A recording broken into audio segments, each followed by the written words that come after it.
Hai guys, welcome to Teguh Story Channel. Apa kabar sahabat onlineku? Semoga sehat dan bahagia selalu, serta selalu dalam lindungan Allah. Di video ini aku akan menceritakan kisah yang terjadi di Cairns, Queensland, Australia Utara, di mana seorang ibu tega menghabisi ketujuh anaknya dan satu keponakannya. Tonton videonya sampai habis ya sahabat onlineku.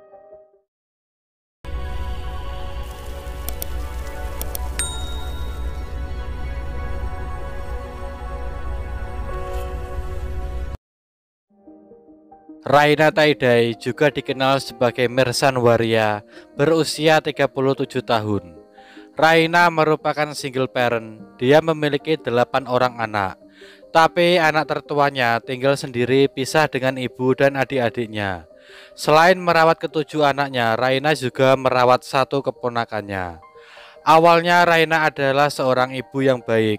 Dia sangat menyayangi anak-anaknya. Hingga suatu saat dia didiagnosis menderita penyakit skizofrenia, yaitu gangguan mental serius, di mana seseorang yang mengalaminya tidak dapat membedakan antara realita dan khayalan. Skizofrenia dapat menyebabkan halusinasi, delusi, dan gangguan berpikir yang menyebabkan kelainan perilaku dan berbicara. Pada hari Jumat 19 Desember 2014 pukul 11:20, polisi menerima laporan dari seseorang berusia 20 tahun yang bernama Lewis Waria yang merupakan anak tertua dari Raina. Saat itu Lewis sedang mengunjungi ibu dan adik-adiknya. Dia menemukan kejadian yang tak terduga, di mana ibunya berdiri tergopoh-gopoh dengan beberapa luka tusuk di tubuhnya dan berlumuran darah. Lewis yang merasa panik lalu menghubungi polisi dan para medis. Sesampainya di TKP, ibu Lewis kemudian segera dilarikan ke rumah sakit. Ditemukan luka tusuk di sekujur tubuhnya, diantaranya di leher, dada, dan beberapa lainnya. Lewis dan polisi kemudian memutuskan untuk masuk ke dalam rumah mencari tahu apa yang sebenarnya terjadi. Dan ketika mereka memasuki rumah, mereka menemukan 8 mayat di dalam rumah dengan luka tusuk yang sama. Beberapa tusukan di tubuh mayat itu yang merupakan adik-adik Lewis. Mereka ditusuk secara brutal, darah di mana-mana, di dinding, di lantai, penuh dengan darah. Kedelapan anak itu, 4 diantaranya laki-laki dan 4 lainnya perempuan. Nama anak itu Malili, Angelina, Santai, Raiden, Azariah, Daniel, Rodney, dan Patrinella. Mereka berusia belasan tahun dan yang paling kecil berusia sekitar 18 bulan. Kejadian ini membuat Lewis menjadi trauma melihat adik-adiknya tidak bernafas lagi. Anak-anak itu dimakamkan di Cairns Convention Center. Acara pemakaman itu pun dihadiri ribuan orang. Perdana Menteri Australia Tony Abbott juga ikut hadir untuk memberikan penghormatan terakhir. Kejadian ini membuat polisi bekerja ekstra. Mereka harus memeriksa kasus ini dengan seksama. Satu-satunya orang yang bisa dimintai keterangan adalah Raina Taidai, akan tetapi dia masih dirawat di rumah sakit. Dan rumah sakit tidak mengizinkan polisi untuk memeriksanya, dikarenakan keadaan Raina yang belum membaik. Sehingga polisi harus menunggu Raina membaik terlebih dahulu. Sementara menunggu Raina, polisi memeriksa Lewis karena diduga ada tindak kejahatan yang dialami keluarganya. Entah perampokan atau apa sebenarnya yang terjadi, atau ada motif lain di balik kejadian itu. Tapi Lewis tidak tahu apa yang sebenarnya terjadi, karena dia juga tidak tinggal serumah dengan keluarganya. Menurutnya, ibunya adalah orang yang baik, penuh kasih sayang. Jadi tidak mungkin jika ada orang yang jahat kepadanya. Dia juga tidak memiliki musuh atau apapun. Tetangga-tetangga juga menyukai ibunya. Dia dikenal sebagai orang yang baik. Polisi kemudian menyimpulkan kejadian ini merupakan perampokan. Akhirnya polisi mencari informasi dan bukti-bukti lainnya. Polisi kemudian memeriksa semua tetangga-tetangganya satu persatu. Namun tidak ada satupun informasi yang didapat. Akan tetapi, Ada satu tetangganya yang menginformasikan kepada polisi kalau malam sebelumnya dia melihat Raina dan anaknya keluar rumah sekitar jam 2 dini hari. Dia melihat Raina sedang membereskan rumah dan anaknya bermain di depan rumah. Menurutnya sangat aneh, tapi dia melihat semuanya baik-baik saja. Tidak ada yang mencurigakan.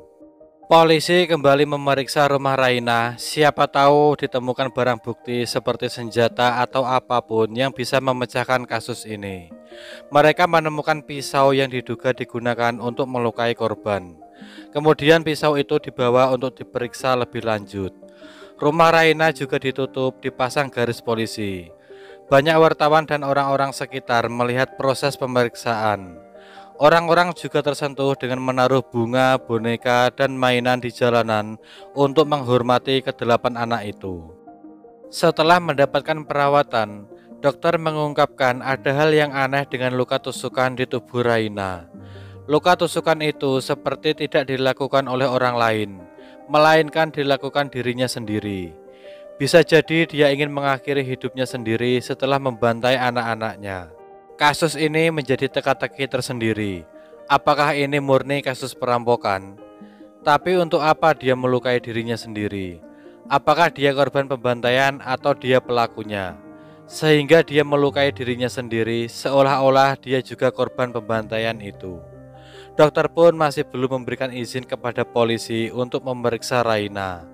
Akan tetapi, dokter juga mencari tahu keanehan luka tusuk pada Raina. Apa yang sebenarnya terjadi? Apa itu karena pengaruh alkohol atau zat kimia lainnya? Namun dokter tidak menemukan zat kimia itu di dalam tubuh Raina. Dokter juga memberitahu polisi tentang luka tusuk Raina. Dan polisi sangat terkejut dengan semua itu. Lalu polisi menyimpulkan pelaku pembantaian anak-anak itu sebenarnya adalah Raina sendiri. Polisi kembali mencari informasi kepada para tetangga. Alhasil polisi memperoleh keterangan dari tetangganya. Pada malam sebelum pembantaian itu, mereka mendengar suara teriakan seperti pertengkaran, dan pada tengah malam itu mereka melihat Raina dan anaknya keluar rumah. Setelah itu tidak ada kejadian apa-apa lagi.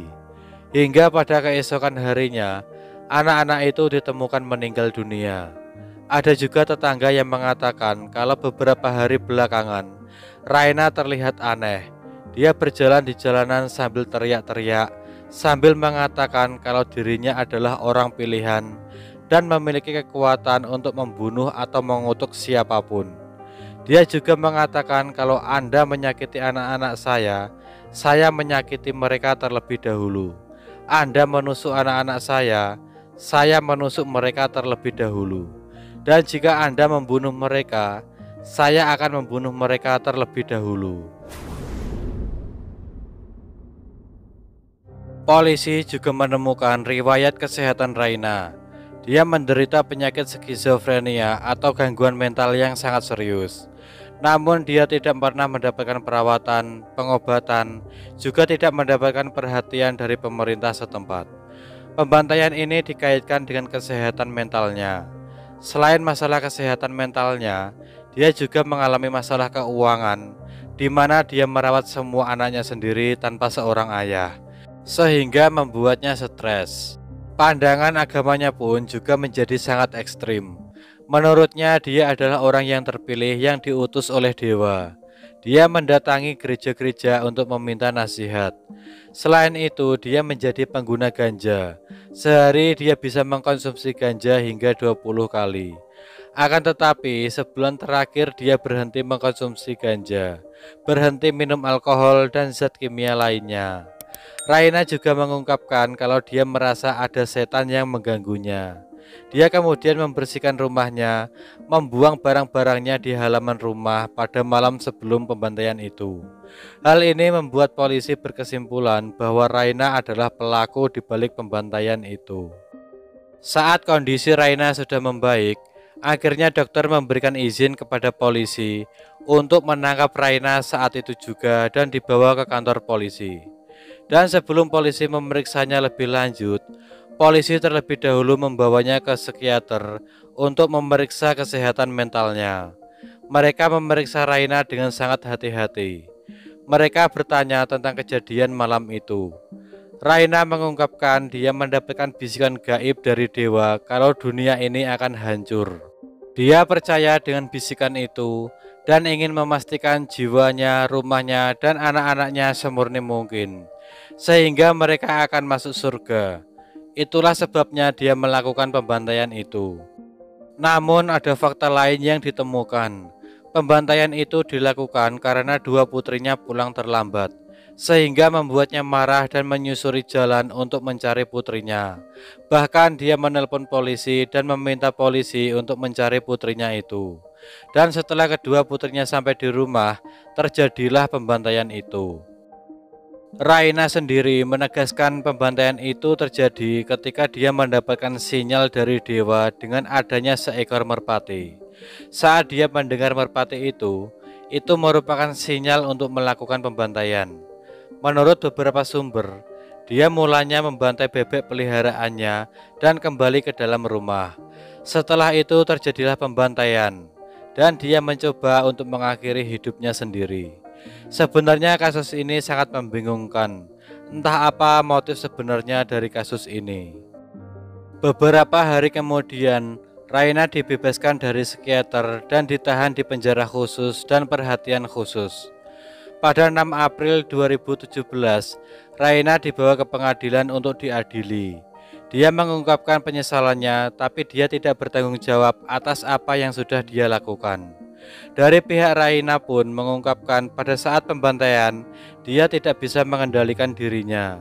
Dan juga sebelumnya Raina menderita penyakit skizofrenia dan tidak mendapatkan perawatan medis, bahkan diabaikan oleh pemerintah setempat. Selain itu, tidak ada riwayat kriminal yang dilakukan oleh Raina. Pengadilan tidak bisa memberikan hukuman kepada Raina karena dia menderita sakit jiwa. Namun pengadilan memutuskan Raina akan ditahan di tempat rehabilitasi sampai tidak ada batasan waktu.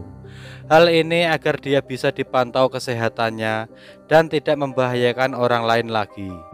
Pada saat dia ditahan di tempat rehabilitasi, penyakitnya sempat kambuh 2 kali. Dia mengancam akan membunuh semua pasien lainnya. Beruntungnya dia berada di tempat rehabilitasi, jadi kejadian itu tidak akan terulang lagi. Rumah Raina yang menjadi saksi bisu tragedi pembantaian itu akhirnya dirobohkan dan dibangun sebuah taman untuk mengenang anak-anaknya. Terdapat beberapa pohon, bunga, tempat bermain, dan banyak orang tua dan anak-anaknya yang datang untuk mengenang ke-8 anak-anak itu. Lewis, anak tertua Raina, telah memaafkan ibunya karena dia pikir ibunya memang terganggu mentalnya.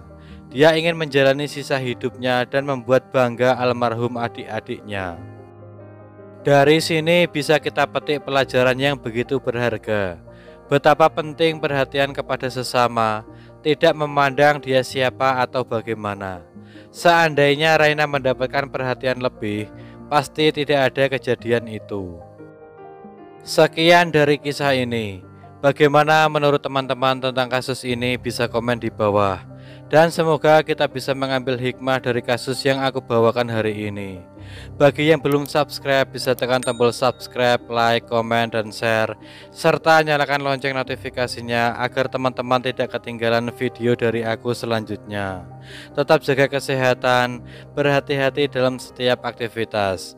Dan juga yang mau request tentang kasus-kasus yang ingin aku bawakan, bisa DM di Instagram Teguh Story Channel, atau bisa juga komen di bawah. Sampai jumpa lagi di video selanjutnya. Terima kasih.